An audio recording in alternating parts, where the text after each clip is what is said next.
اللہ کے پیغمبر اس عورت سے غلطی ہوگی، اس کو معاف کر دیا. وہ پیغمبر جو سراسر رحمت للعالمین ہے، جو رحمتوں کا منبع ہے، جو اخلاقیات کو پورا کرنے والے، لیکن جہاں پر بگاڑ آتے ہیں معاشرے کے اندر، جہاں پر پتا ہے کہ یہاں معاف کرنے سے، یہاں معافی دینے سے معاشرے کے اندر جو اچھائی ہے وہ ختم ہو رہی ہے، اس کی وجہ سے چور دروازہ کھل رہا ہے، اس کی وجہ سے معاشرے کے اندر بگاڑ پیدا ہوا ہے. اللہ کے پیغمبر نے جب سیدنا اسامہ رضی اللہ تعالیٰ عنہ نے آپ صلی اللہ علیہ وسلم سے سفارش کی تو خود سیدنا اسامہ بیان کرتے ہیں کہ چہرہ سرخ ہو گیا. اللہ کے پیغمبر کا چہرہ غصے سے سرخ ہو گیا اور آپ صلی اللہ علیہ وسلم نے فرمایا اے اسامہ اگر میری بیٹی فاطمہ بھی چوری کرتی تو میں اس کا بھی ہاتھ کاٹ دیتا. یہ اخلاقیات، یہ بھی اخلاق کا حصہ ہے کہ جس کی جتنی سزا بنتی ہے اس کو اتنی سزا ملے.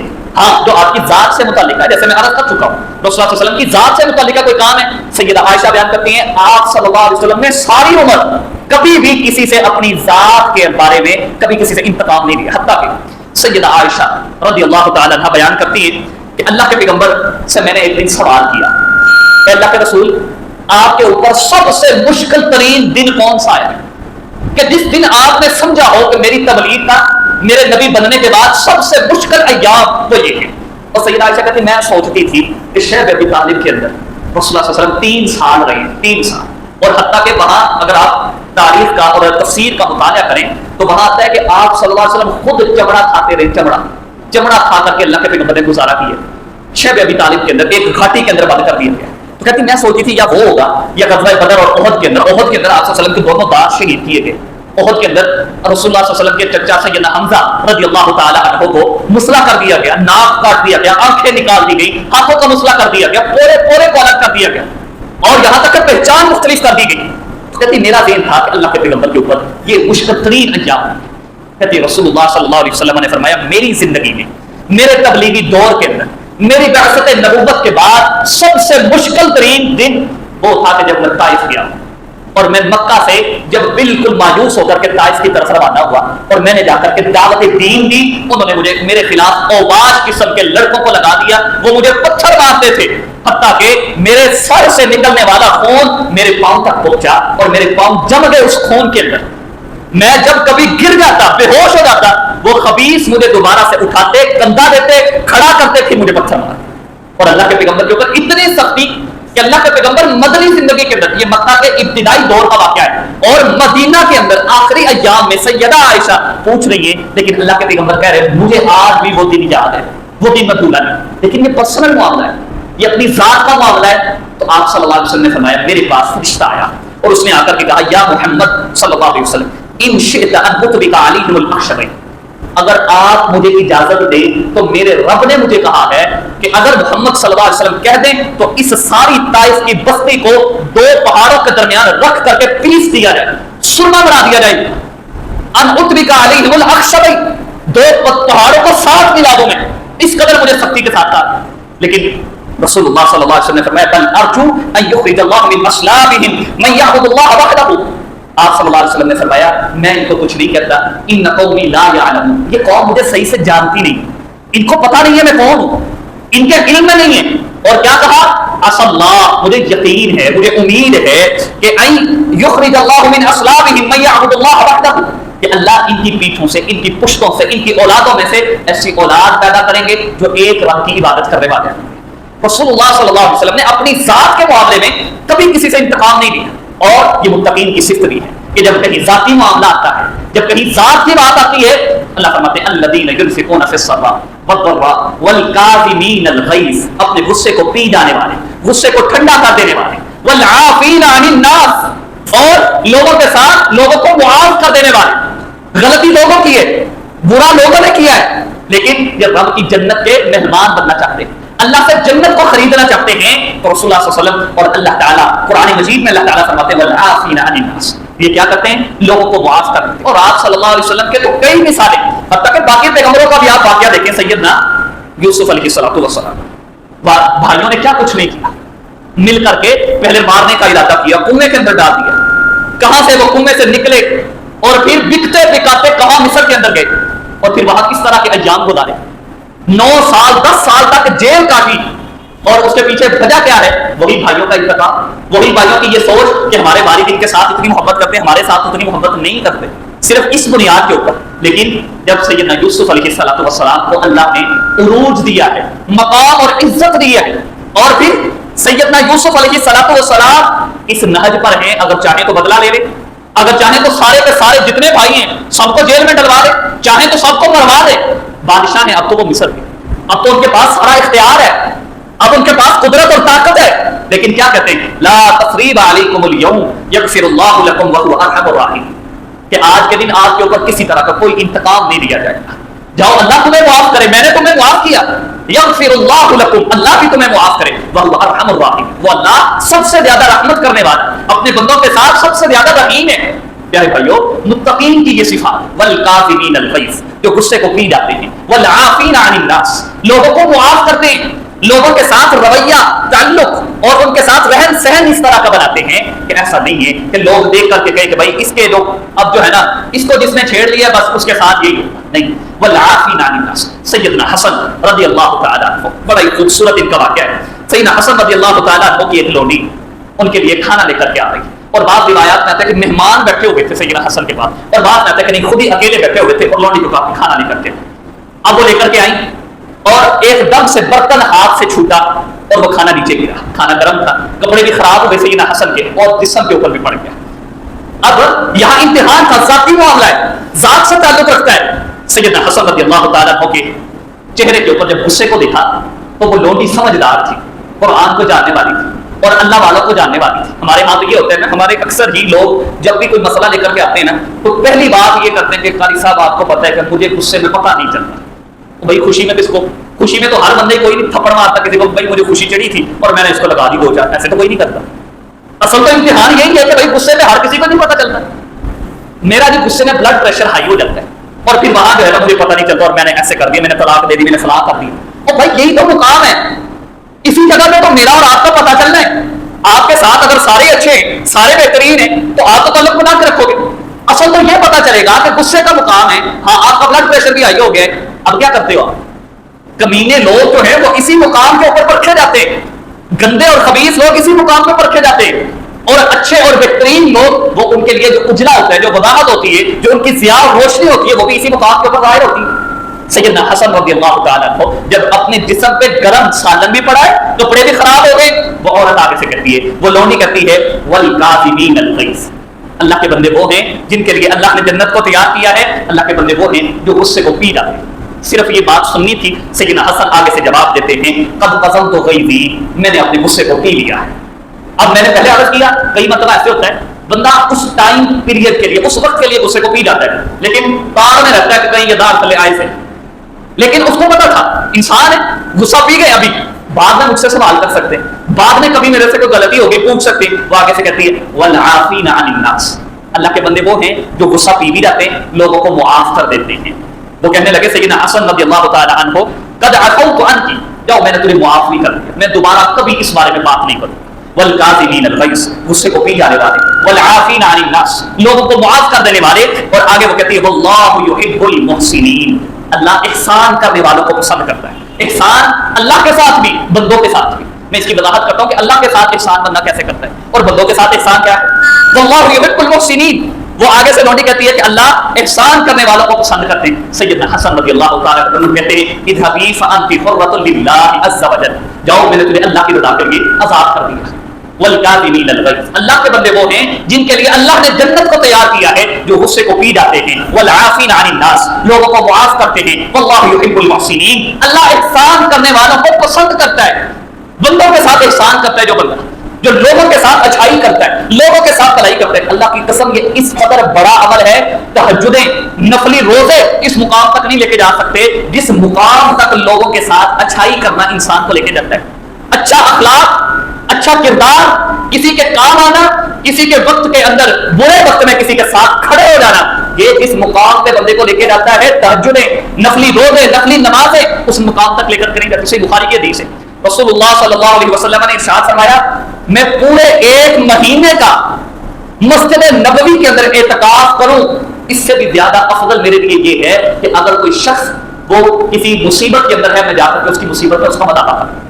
مسجد نبوی میں 1 مہینے کا اعتکاف کرنے سے اللہ کے پیغمبر نے فرمایا کہ میرے لیے بہتر ہے کہ میں کسی کے ساتھ اچھائی کر جاؤں, کسی کے ساتھ بھلائی کر جاؤں, میں اس کے ساتھ اچھے انداز سے پیش آ جاؤں، یہ میرے لیے مسجد نبوی میں اعتکاف کرنے سے بہتر ہے۔ ہمارے یہاں کیا ہے؟ ہمارے یہاں ہر وقت ماتھے پہ بت چڑھے رہتے ہیں، بات کرتے ہیں تو پھر بھی وہ ترش لہجہ، تلخ لہجہ، اور جو ہے نا وہ اس انداز سے بات کرتے ہیں کہ اگلا سمجھے کہ پتہ نہیں کس چیز کا غصہ ہے اس انسان۔ نہیں پیارے بھائیو، آپ صلی اللہ علیہ وسلم نے فرمایا، صحیح مسلم کی حدیث، واللہ فی عون العبد ما کان العبد فی عون اخیہ، جب تک کوئی شخص اپنے مسلمان بھائی کی مدد میں لگا رہتا ہے، اس کے ساتھ اچھائی کرتا ہے، اللہ کی قسم دین اسلام واقعتاً انسانیت والا دین ہے۔ اس کے اندر ایک دوسرے سے رہن سہن کا تعلق، آپ کس انداز سے رہیں گے، کیسے لوگوں کو معاف کریں، کیسے آپ لوگوں کے ساتھ اچھا رویہ اختیار کریں۔ آپ نے فرمایا جو شخص اپنے مسلمان بھائی کی مدد کرتا رہتا ہے، اللہ تعالیٰ اس انسان کی مدد کرتے رہتے ہیں۔ جب تک وہ اپنے مسلمان بھائی کے ساتھ مخلص رہتا ہے، اللہ انسان کے ساتھ اسی طرح کی مدد کرتے ہیں۔ جب انسان کے سمجھ بیٹھتا ہے بھائی خانوں کی اگر انہوں نے ایسا کیا تو ہمیں کیا لگتا ہے، اگر وہ ہمارے ساتھ جی کر کے بولیں گے ہم بھی ایسے ہی کریں گے، نہیں۔ اللہ فرماتے ہیں میں نے جو جنتیوں کی صفات اللہ نے بیان کی ہے قرآن مجید کے اندر، اللہ فرماتے ہیں الذین ينفقون فی السراء والضراء والکاظمین الغیظ، اپنے غصے کو پی جانے والے، والعافین عن الناس، لوگوں کو معاف کر دینے والے، واللہ یحب المحسنین۔ کہاں یاد آیا سیدنا ابو بکر صدیق رضی اللہ تعالیٰ عنہ۔ اب اللہ کے پیغمبر کے ساتھی ہیں، اور ظاہری بات ہے انسان ہونے کے ناطے کبھی انسان کو غصہ آتا ہے۔ اصل امتحان میں نے پہلے عرض کی غصے میں کہ انسان کیا کرتا ہے۔ سیدنا ابو بکر صدیق رضی اللہ تعالیٰ عنہ، ان کے ایک بھانجے یا بھتیجے کے رشتہ دار ہیں مصطح بن اساسہ رضی اللہ تعالیٰ عنہ، ان کو سیدنا ابو بکر صدیق نے اپنے پاس رکھا، ان کو پالا، ان کو ہر مہینے کا خرچہ دیا کرتے تھے ابو بکر صدیق رضی اللہ تعالیٰ عنہ۔ ان کی کفالت اپنے ذمہ لی ہوئی تھی۔ جب سیدہ عائشہ رضی اللہ تعالیٰ عنہا کے اوپر تہمت لگی اور ان کے بارے میں نعوذ باللہ من ذالک ظالموں نے باتیں کی کہ سیدہ عائشہ رضی اللہ تعالیٰ عنہا سے زنا ہو گیا ہے، تو ان کے ساتھ یہ بھی شریک تھے سیدنا مصطح بن اساسہ رضی اللہ تعالیٰ عنہ، ان سے بھی کچھ باتیں ہو گئی سیدہ عائشہ کے بارے میں۔ اب جب اللہ تعالیٰ نے سورہ نور کے اندر سیدہ عائشہ رضی اللہ تعالیٰ عنہ کی برات کا اعلان کر دیا، سبحانک ھذا بہتان عظیم، کہ یہ تو بہت بڑا بہتان تھا جو میری بندی کے اوپر سیدہ عائشہ کے اوپر لگایا گیا ہے، تو سیدنا ابو بکر صدیق رضی اللہ تعالیٰ عنہ قسم اٹھا رہے تھے کہ اللہ کی قسم آج کے بعد میں مصطح بن اساسہ رضی اللہ تعالیٰ عنہ کے اوپر 1 روپیہ بھی خرچ نہیں کروں گا۔ انسان کے دل میں بات آتی ہے کہ یار میں اس کے ساتھ اتنا کر رہا ہوں، شروع سے لے کر اب تک، بچپن سے لے کر بڑے ہونے تک میں نے ہر مہینے کا خرچہ دیا ہے، اپنی اولاد کی طرح سمجھا ہے، اپنی اولاد سے بڑھ کر کے ان کا کیا ہے، اور انہوں نے کیا کیا میری بیٹی کے اوپر، اور وہ بیٹی جو پاک نامہ ہے، اور وہ بیٹی جو رسول اللہ صلی اللہ علیہ وسلم کی بیوی ہے سیدہ عائشہ رضی اللہ تعالیٰ، ان کے اوپر تہمت لگا، اور یہ بھی ساتھ شامل ہے، قسم اٹھا کہ اللہ کی قسم آج کے بعد میں سیدنا مصطح بن اساسہ رضی اللہ تعالیٰ عنہ کے اوپر کوئی 1 روپیہ بھی خرچ نہیں کروں گا۔ بہرحال اللہ تعالیٰ نے جب یہ نازل کیا قرآن مجید میں سیدہ عائشہ کے بارے میں، تو سیدنا حمنہ بنت جحش رضی اللہ تعالیٰ عنہ اور مصطح بن اساسہ، ان کو اللہ کے پیغمبر نے حد قذف لگا، تہمت کی حد ان کے اوپر لگی، ان کو سزا مل گئی، لیکن ابو بکر صدیق رضی اللہ تعالیٰ عنہ نے ان کو معاف نہیں کیا۔ اللہ تعالیٰ نے قرآن مجید میں سورہ نور کے اندر آیت نازل کی، وَلَا يَأْتَلِ أُولِي الْفَضْلِ مِنْكُمْ وَالسَّعَةِ أَنْ يُؤْتُوا أُولِي الْقُرْبَى وَالْمَسَاكِينَ وَالْمُهَاجِرِينَ فِي سَبِيلِ اللَّهِ وَلْيَعْفُوا وَلْيَصْفَحُوا أَلَا تُحِبُّونَ أَنْ يَغْفِرَ اللَّهُ لَكُمْ۔ اللہ تعالیٰ نے یہ آیت نازل کی کہ جن کو اللہ نے مال دیا ہے، جن کو پیسہ دیا، وہ قسمیں نہ اٹھائیں کہ وہ غریبوں کے اندر، مساکین کے اوپر اور فقراء کے اوپر خرچ نہیں کریں گے۔ کیا یہ لوگ پسند نہیں کرتے؟ الا تحبون، کیا تم پسند نہیں کرتے ان یغفر اللہ لکم، کہ اللہ تمہیں معاف کر دے۔ اب جب یہ آیت کریمہ سیدنا ابو بکر صدیق رضی اللہ تعالیٰ عنہ نے سنی تو کہنے لگے اللہ کے پیغمبر میں اپنی قسم کا کفارہ دیتا ہوں، آج کے بعد جیسے پہلے میں مصطح بن اساسہ رضی اللہ تعالیٰ عنہ کے اوپر خرچ کیا کرتا تھا اسی انداز سے دوبارہ خرچ کروں گا۔ میں پسند کرتا ہوں کہ اللہ تعالیٰ مجھے معاف کر دے۔ اللہ تعالیٰ نے قرآن مجید میں متقین کی، جنت میں جانے والوں کی وہ صفات ذکر کی ہے۔ اللہ فرماتے ہیں والکاظمین الغیظ، جو غصے کو پی جاتے ہیں، والعافین عن الناس، لوگوں کو معاف کر دیتے، واللہ یحب المحسنین، اللہ احسان کرنے والوں کو، نیکی کرنے والوں کو اللہ پسند کرتے، اللہ کی محبت ہے ان لوگوں کے ساتھ جو غصے کو پی جاتے ہیں، جو لوگوں کو معاف کر دیتے ہیں، اللہ کی ان کے ساتھ محبت ہے۔ پیارے بھائیو، یہ قرآن مجید کی آیت کریمہ ہمیں سبق دیتی ہے کہ انسان کسی بھی جگہ کے اوپر پرفیکٹ نہیں ہوگا، لیکن کوشش اور محنت، آپ یہ اندازہ کریں، سنن ابی داؤد کی حدیث ہے، رسول اللہ صلی اللہ علیہ وسلم نے ارشاد فرمایا انا زعیم ببیت فی ربض الجنہ، میں جنت کے ایک سائڈ پہ اس انسان کو گھر لے کر کے دینے کی ضمانت کر دیتا ہوں۔ اللہ کے پیغمبر کہہ رہے ہیں میں ضمانت دیتا ہوں کہ میں جنت کے اندر ایک گھر، ایک محل لے کر کے دوں گا۔ لیکن وہ بندہ کون سا ہے؟ من ترک المراء وان کان محقا، وہ انسان جو حق پر ہونے کے باوجود، پتہ بھی ہے میں حق پہ ہوں، لیکن پھر بھی جھگڑے کو چھوڑ دیتا ہے، جھگڑا نہیں کرتا، رشتہ داری کو بچاتا ہے۔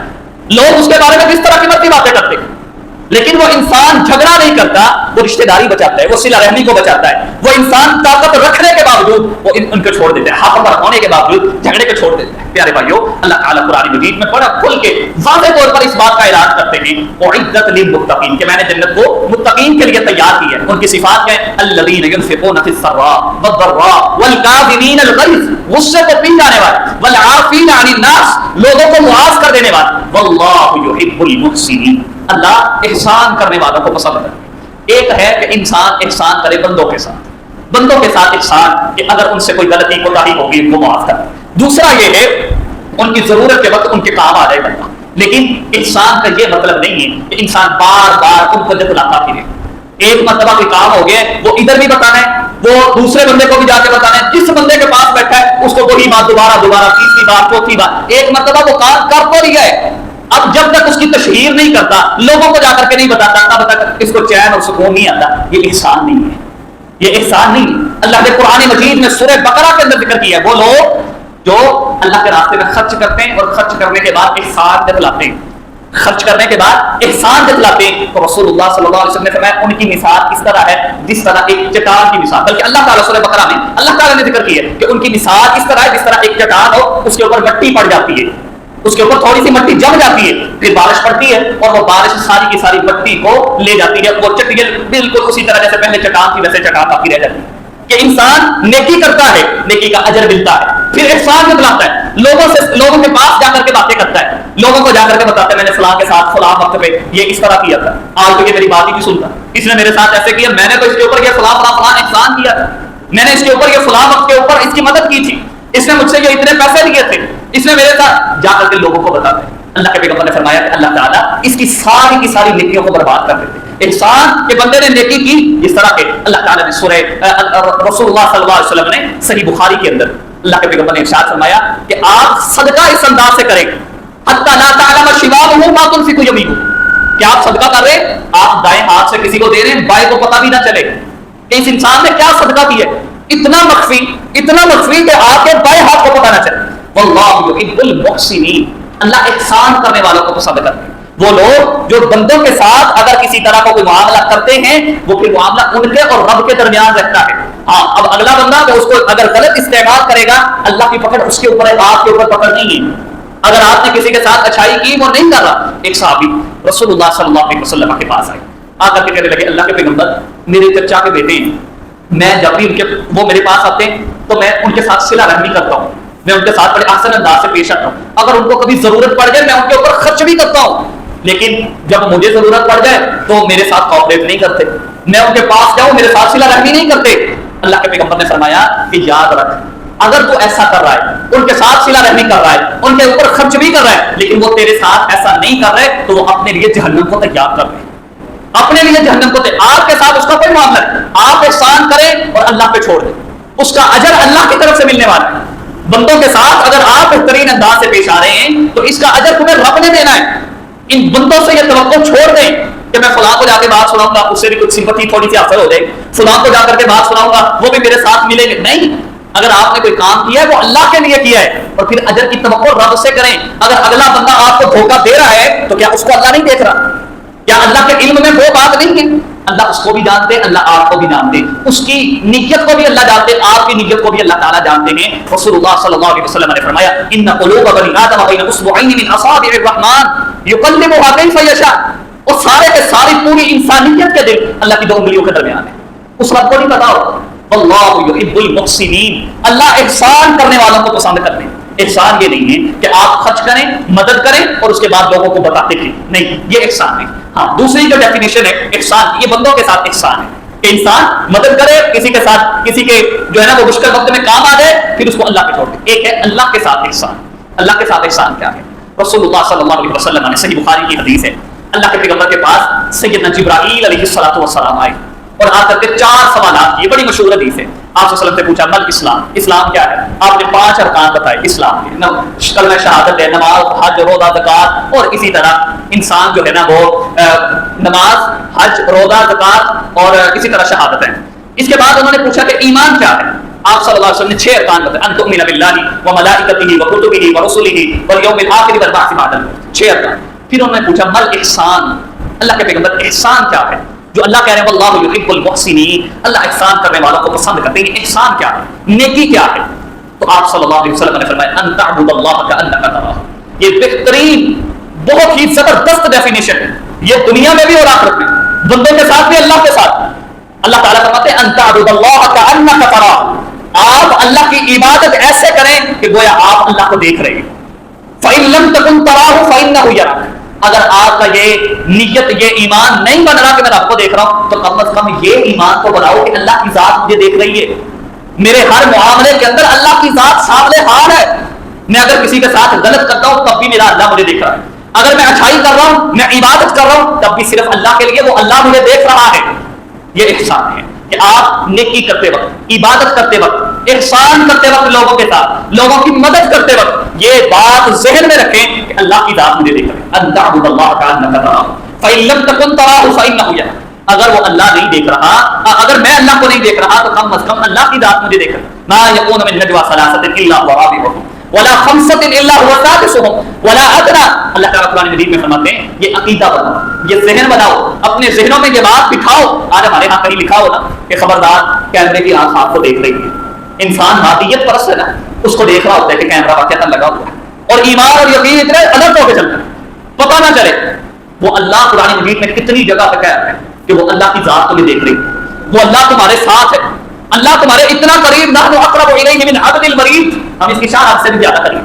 اور انسان اسی کو عقل دکھاتا ہے، اسی کے دیکھتے ہوئے غلط کام کرتا ہے. اللہ کہتے ہیں وہ بندے، میرے وہ بندے جو اس بات کو ذہن میں رکھتے ہیں وہ اللہ مجھے دیکھ رہا ہے، میرے ہر معاملے کے اوپر گرفت ہے میرے رب. ہاں وہ اللہ کبھی چھوڑ بھی دیتا ہے، بندوں کو معاف کرتا ہے، اس کی محبت کا یہ تقاضا ہے، اس کی الفت اور انسیت کا یہ تقاضا ہے کہ وہ اللہ بندوں کو چھوڑ دیتے. اور اللہ کہتے ہیں یہ بھی نہ سمجھو کہ وہ اللہ غافل ہو گئے، اگر ہم ایسا کرتے رہیں گے، گناہ کرتے رہیں گے تو وہ اللہ غافل ہے. نہیں، فرمایا ولا تحسبن اللہ غافلا عما يعمل الظالمون انما يؤخرهم ليوم تشخص فيه الابصار. اللہ کہتے ہیں یہ نہ سمجھو ولا تحسبن اللہ غافل، یہ نہ سمجھو کہ اللہ غافل ہو گیا، اللہ تعالیٰ کو کسی چیز کا پتہ نہیں ہے. نہیں، اللہ نے تمہیں ڈھیل دے دی ہے، تمہاری رسی کو دراز کر دیا ہے. اللہ تعالیٰ نے تمہارے معاملات حالانکہ غلط ہے، حالانکہ تم غلط کر رہے ہو، لیکن اللہ نے تمہاری رسی کو دراز کر دیا ہے. اور اللہ کتنا دراز کرتا ہے؟ فرعون کو دیکھ لیں، قارون کو دیکھ لیں، حامان کو دیکھ لیں. فرعون جس کا تذکرہ اللہ نے قرآن مجید میں سورہ نازیات میں کیا، لوگوں سے کہتے ہیں انا ربکم الاعلی، میں تمہارا سب سے بڑا رب ہوں، لوگوں سے کہہ رہا ہے. اور اللہ نے کیا کیا ہے؟ رسی کو دراز کیا. کبھی اللہ اتنی رسی بھی دراز کر دیتے ہیں، لیکن اللہ کہتے ہیں اللہ کو غافل نہ سمجھو. ولا تحسبن الله غافلا عما يعمل الظالمون انما يؤخرهم ليوم تشخص فيه الابصار. اللہ کہتے ہیں میں ان کو مؤخر کرتا چلا جاتا ہوں، مؤخر کرتا چلا جاتا ہوں، مؤخر کرتا چلا جاتا ہوں، پھر جب میں پکڑوں گا کل قیامت کا دن ہوگا جب ان کی آنکھیں دھیا جائیں گی. اور اللہ تعالیٰ قرآن مجید میں کہتے ہیں ان بطش ربک لشدید، اللہ کی پکڑ بڑی سخت ہے، اس کو دعوت نہ دے، اس کے عذاب کو دعوت نہ دے، نہ دنیا کے اوپر نہ آخرت میں اس کے عذاب کو دعوت. بہرحال پیارے بھائیو، اللہ فرماتے ہیں کہ اللہ تعالیٰ نے وسارعوا الی مغفرۃ من ربکم وجنۃ عرضها السماوات والارض، جلدی کرو. ایک آیت کے اندر اللہ فرماتے ہیں وسابقوا، سبقت لے جاؤ، محنت اور کوشش کرو. وسارعوا الی مغفرۃ من ربکم، اپنے رب سے معافی مانگنے میں جلدی کرو، کہیں ایسا نہ وقت گزر جائے، یہ سانسوں کی ڈوری جو چل رہی ہے یہ کٹ جائے. انسان جب اس کے نام سے آج تو پکارا جا رہا ہے فلاں چودھری صاحب ہے، فلاں علامہ صاحب ہے، فلاں فلاں ہے، کل قیامت کے دن میت ہے، جلدی کرو میت کو رسا. نام بدلنے والے ہیں، انسان کا نام بدلے. وسارعوا الی مغفرۃ، اللہ کہتے ہیں جلدی کرو، جلدی کرو، معافی مانگو رب سے، جلدی جلدی. اور وجنۃ عرضها السماوات والارض، اس کی جنت کے لیے جلدی کرو، کہیں یہ نہ ہو کہ ٹائم گزر جائے. ٹائم کیسے گزرے گا؟ رسول اللہ صلی اللہ علیہ وسلم نے فرمایا ما لم تجد، جب بندے کے حلق کے اندر موت کا پروسیس جب شروع ہو جاتا ہے، پھر جیسے مرضی معافی مانگتے رہو، اللہ معافی قبول نہیں کرتے. یہ وقت نہ گزر جائے، جلدی کرو اس سے پہلے کہ یہ وقت آ جائے. معافی کے لیے جلدی کرو. وجنۃ عرضها السماوات والارض، اور اللہ کی جنت، اس کے لیے جنت کے لیے جلدی کرو. یہاں ہم جلدی تو کریں گے، ہمیں کون سی صفات چاہیے جو ہم اپنے اندر پیدا کر رہے ہیں؟ اعدت للمتقین، اللہ کہتے ہیں الذین ينفقون فی السراء، یہ صفت پیدا کرو. وہ میرے بندے جن کو میں نے جنت دینی ہے وہ خرچ کرتے ہیں فی السراء والضراء، اگرچہ ان کے پاس فراوانی ہے یا تنگی ہے پھر بھی اللہ کے راستے میں خرچ ضرور کرتے ہیں. والکاظمین الغیظ، اپنے غصے کو کنٹرول میں رکھتے ہیں، اپنے غصے کو پی جانے والے ہیں. والعافین عن الناس، لوگوں کو معاف کر دینے والے. واللہ یحب المحسنین، اللہ احسان کرنے والوں کو، اللہ تعالیٰ اپنے بندوں سے احسان کرنے والے بندوں سے اللہ محبت کرتے ہیں. اللہ سے دعا ہے کہ اللہ تعالیٰ ہمیں عمل کرنے کی توفیق عطا فرمائے. وآخر دعوانا الحمد للہ رب العالمین.